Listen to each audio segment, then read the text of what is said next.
یعنی اللہ کے ساتھ کائنات میں تصرف والا ماننا اور اسی طرح اختیار والا ماننا، جو شخص اس طرح کرتا ہے وہ مشرک بن جاتا ہے۔ سورہ مومنون میں اللہ رب العالمین فرماتے ہیں قُلْ مَنْ بِيَدِهِ مَلَكُوتُ كُلِّ شَيْءٍ، اے محمد رسول اللہ کہہ دیجئے من وہ ذات بِيَدِهِ مَلَكُوتُ كُلِّ شَيْءٍ جس کے ہاتھ میں ہر چیز کی اختیار ہے، وَهُوَ يُجِيرُ اور وہ پناہ دیتا ہے، وَلَا يُجَارُ عَلَيْهِ اور اس کے مقابل میں کوئی پناہ دے نہیں سکتا۔ ان کنتم تعلمون اگر تم یہ جانتے ہو تو بتاؤ، سیقولون للہ عن قریب یہ لوگ کہہ دیں گے۔ سین جب فعل مضارع پر داخل ہوتا ہے تو یہ معنی کو قریب میں کر دیتا ہے کہ یہ جلد ہی کہہ دیں گے، للہ اللہ ہی کی اختیار میں ہے۔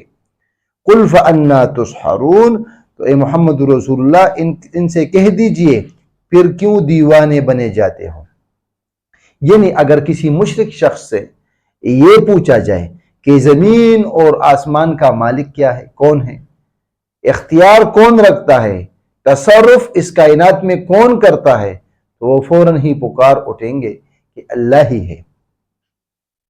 تو پھر اللہ کے مقابلے میں دوسرے سے مرادیں مانگنا پاگل پن ہوا۔ معلوم ہوا کہ اللہ کے رسول علیہ السلام کے زمانے میں لوگ اس بات کے قائل تھے کہ اللہ کے برابر کا، اللہ کے مقابلے کا کوئی نہیں، مگر بتوں کو اپنا وکیل سمجھتے تھے، ان کو پوچھتے تھے، ان سے مانگتے تھے، اسی وجہ سے وہ مشرک ہوئے۔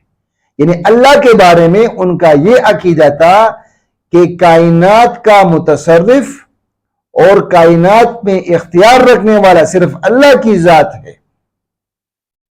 صرف وہ بتوں کی پوجا اس لیے کرتے تھے کہ ہؤلاء شفعاؤنا عند اللہ، یہ ہمارے وکیل ہیں، اس وجہ سے وہ ان کی عبادت کرتے تھے۔ تو اس وجہ سے قرآن کریم نے ان کو مشرک ٹھہرایا۔